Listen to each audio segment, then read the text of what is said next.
जय श्री राम व्यूवर्स। आज हम रामायण का दूसरा डे है, बालकांड का है। भरद्वाज मुनि याज्ञवल्क्य जी से जिसने प्रश्न किए थे, आज उन्हें उत्तर दे रहे हैं। चलिए आइए बताते हैं इसमें क्या है। आज के इस वीडियो में माता सती ने स्वयं अपनी मृत्यु मांगी थी। हाँ, वो किस कारण से हुआ था, चलिए आइए आज के इस वीडियो में पता चलेगा। चलिए वीडियो शुरू करते हैं। मन वचन कर्म से तुम राम भक्त हो, तुम्हारी चतुराई मैंने जान ली। श्री राम जी के छुपे हुए गुणों को सुनने के लिए ऐसे पूछते हो मानो मूर्ख हो। हे तात, आदर के साथ मन लगा करके सुनो। मैं श्री राम जी की सुहावनी कथा कहता हूँ।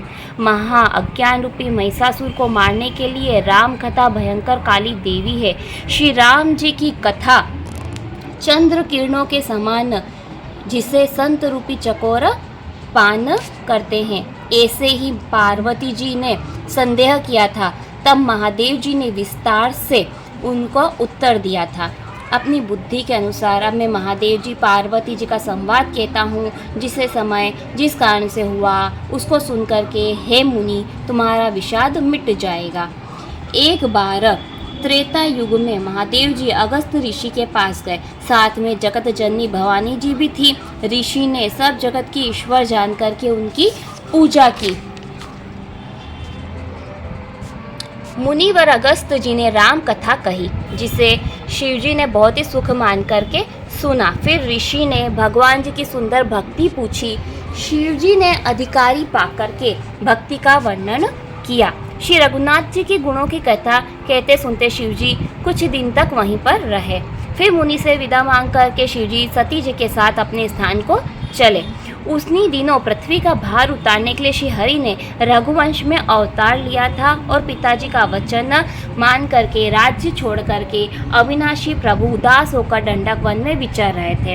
हृदय में विचार करते हुए शिव जी जा रहे थे कि किस प्रकार से मुझे दर्शन हो। प्रभु ने तो गुप्त रूप से अवतार लिया है, मेरे जाने से सब लोग जान जाएंगे। शिव जी ने मन में बड़ा ही क्षोभ था, परंतु सती जी इस भेद को नहीं जानती थी। तुलसीदास जी कहते हैं कि उनके नेत्रों में राम दर्शन की लोभपूर्ण लालसा थी, किंतु मन में यह डर था कि इस भेद को कोई जान न ले। रावण ने ब्रह्मा जी से मनुष्य के हाथों अपनी मृत्यु मांगी थी। प्रभु ब्रह्मा जी के वचनों को सत्य करना चाहते हैं। मैं श्री राम जी के दर्शन न करने जाऊं तो पछतावा रह जाएगा। ऐसा विचार करते हुए श्री जी कुछ निश्चय नहीं कर सके।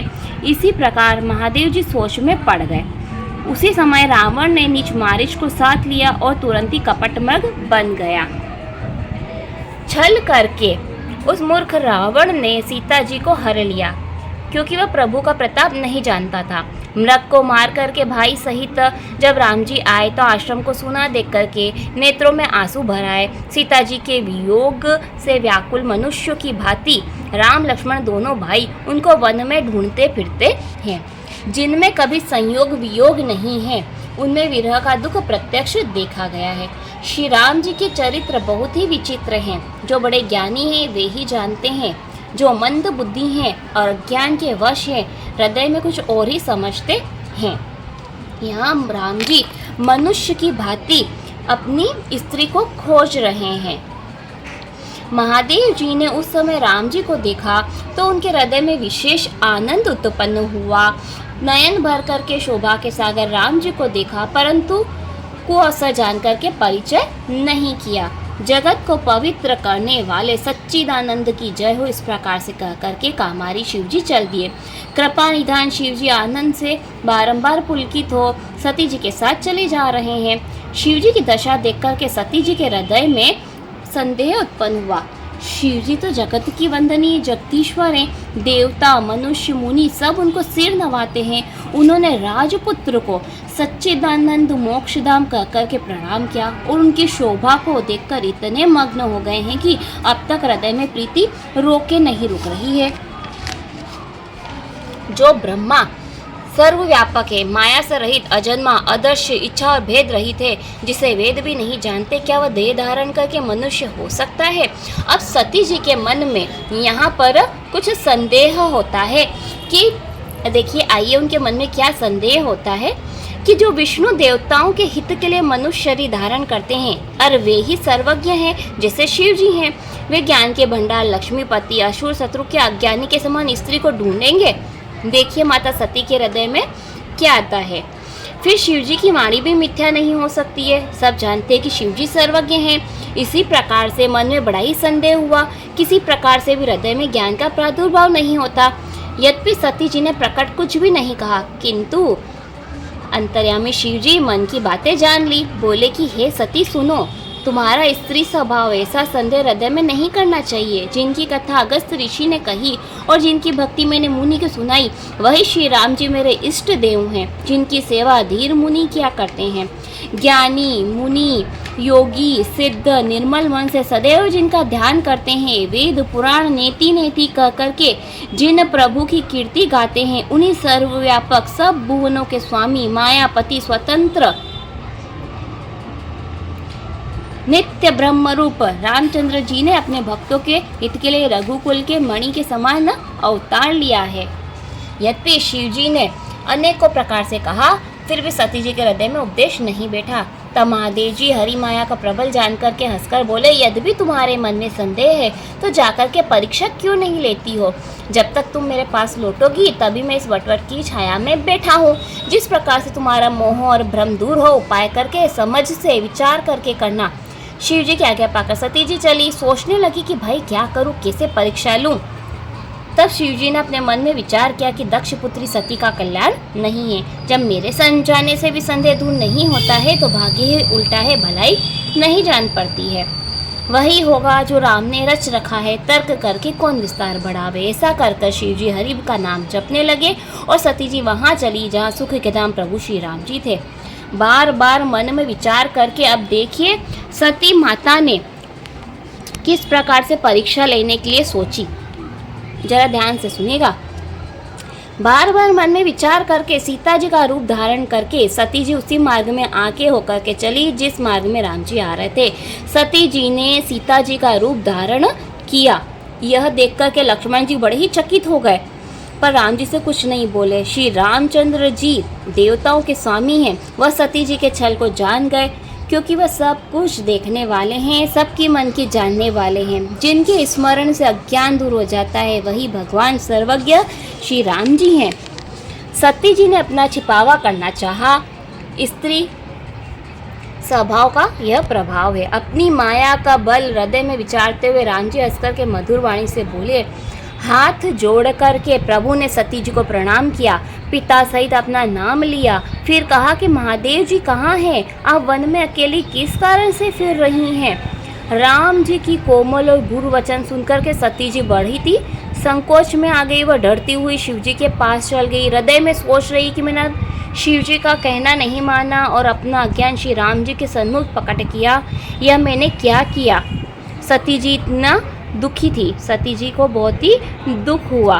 तब श्री रामचंद्र जी ने अपना प्रभाव दिखाया। जिस मार्ग से सती जी जा रही थी उसी मार्ग में उन्होंने अपना स्वरूप दिखाया। सीता जी, राम जी और लक्ष्मण जी उनको आगे दिखाई दिए। इस प्रकार से सती जी शिव जी के पास चली। तब शिव जी ने हंस करके कुशल पूछी कि कहो किस प्रकार से परीक्षा ली? सारी बात ठीक ठीक कहना। राम जी को प्रभाव के समझकर डर के मारे सती जी ने छिपावा किया। कहा कि हे स्वामी, मैंने कुछ परीक्षा नहीं ली, आप ही के समान प्रणाम किया। यहाँ सती जी ने शिव जी से अपनी बात छिपा ली कि मैंने कोई परीक्षा नहीं ली है। आपने जो कुछ भी कहा झूठ नहीं हो सकता, यह मेरा पूरा विश्वास है। तब शिव जी ने ध्यान करके देखा तो सती जी ने जो चरित्र किया था उन्होंने जान लिया। श्री राम जी की माया को सिर नवाया कि उन्होंने सती जी के मुंह से झूठ कहला दिया। हरि की इच्छा बड़ी होनहार है। शिव जी अपने मन में विचार करने लगी। सती जी ने सीता जी का रूप धारण किया जानकर शिव जी के हृदय में विषाद हुआ। सती जी ने सीता जी मतलब किसी और की पत्नी का रूप धारण किया है, तो इसलिए शिव जी के हृदय में बड़ा ही दुख हुआ है कि सती से प्रीति करता हूँ तो भक्ति का मार्ग नष्ट हो जाएगा, अनीति होगी और परम पवित्र सती छोड़े नहीं बनती है। प्रेम करने में बड़ा पाप है। महादेव जी प्रकट कुछ भी नहीं कह सकते हैं। हृदय में बड़ा ही दुख था। तब शिव जी ने राम जी के चरणों का सिर नवाया और राम जी का स्मरण करते हृदय में यह विचार आया कि इस शरीर से सती के साथ मेरी भेंट नहीं हो सकती है। शिव जी ने संकल्प मन में कर लिया। ऐसा विचार करके धैर्यवान शिव जी राम जी का स्मरण करते हुए अपने स्थान को चले। चलते सुंदर आकाशवाणी हुई, महादेव जी आपकी जय हो, आपने भक्ति की अच्छी दृढ़ता की, ऐसा प्रण आपके सिवाय कौन कर सकता है। आप श्री राम जी के परम भक्त हैं, समर्थ हैं, भगवान हैं। आकाशवाणी सुन करके सती जी के हृदय में बड़ी ही चिंता हो गई। संकोच से शिव जी से पूछने लगी कि कृपालु कहिए आपने कौन सा प्रण किया है। प्रभु आप सत्य के धाम में दीन दयालु हैं। फिर सती जी ने बहुत भांति से पूछा तो अभी शिव जी ने कुछ भी ना कहा। सती जी के अपने हृदय में विचार किया कि सर्वज्ञ शिव जी ने सब जान लिया है, मैंने शिव जी से कपट किया।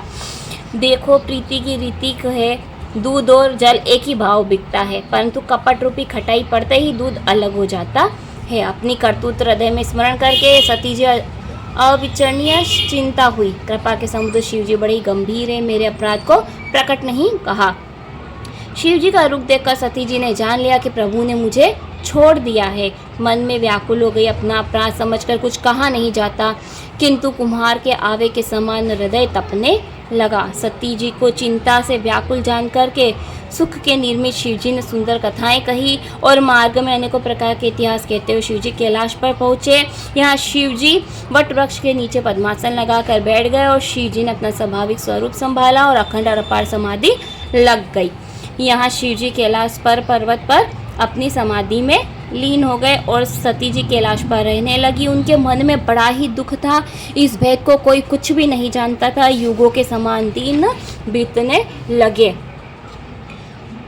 हृदय में सोचती थी कि इस दुख से मैं कैसे पार पाऊं। मैंने रघुनाथ जी का अपमान किया, फिर पति के वचनों को झूठा जाना, इसका फल ब्रह्मा जी ने मुझको दिया। जो कुछ उचित था वही क्या है विधाता, अब तुमको ऐसा उचित नहीं है कि शंकर जी से अलग रख करके मुझे जिला रहे हो। अब देखिए माता सती जी क्या कह रही हैं, ध्यान से सुनिएगा। सती के हृदय की गलानी कुछ कही नहीं जाती है। सयानी सती जी ने मन में राम जी का स्मरण किया, कहा कि हे प्रभु, जो आप दीन दयालु कहलाते हैं, दुखों के हरने वाले हैं, वेद आपका यश गाते हैं, हाथ जोड़ करके मैं आपसे विनती करती हूँ कि मेरा शरीर जल्दी ही छूट जावे। जो मेरा शिव जी के चरणों में स्नेह है, मन कर्म वाणी से मेरा पतिव्रत सच्चा है। हे समदर्शी प्रभु, सुनिए, जल्दी से उपाय कीजिए जिससे अनायास मेरी मृत्यु हो जावे और ये दुस्सह विपत्ति दूर हो जाए। सती माता श्री राम जी से प्रार्थना करती हैं कि मेरी मृत्यु हो जाए। तब दक्ष कन्या सती दुखी थी। इतना दारुण दुख था कि अकथनीय था। 87,000 वर्ष बीतने पर अविनाशी शिव जी ने समाधि खोली। अब यहाँ पर आगे कथा में यह है कि जब शिव जी ने समाधि अपनी खोली थी तब माता सती आई थी। उस समय दक्ष प्रजापति हुए थे। उन्होंने सभी देवताओं को बुलावा दिया था, परंतु उन्होंने शिव जी को नहीं बुलाया था। परंतु माता सती फिर भी दक्ष के अपने पिता के यज्ञ में गई थी और वहाँ योगाग्नि में भस्म हो गई थी। यही आगे इस कथा में लिखा हुआ है। आप यह कथा अच्छी तरीके से जानते हैं, इसलिए मैंने यह संक्षेप में आपको बता दी। वीडियो बहुत बड़ी हो गई है, इसके लिए मैंने आपको ये मेन उद्देश्य यह था कि माता सती जी ने अपनी मृत्यु स्वयं मांगी थी। किस कारण से उन्होंने अपने पिता के यज्ञ में जाकर के देह का त्याग किया था, उसके पीछे क्या कारण था, यह इस कथा में लिखा हुआ है। अगर आपको मेरी ये वीडियो पसंद आई है तो मेरी वीडियो को, मेरी चैनल को सब्सक्राइब कर लीजिए, लाइक कीजिए और आगे शेयर भी कीजिएगा। जय श्री राम।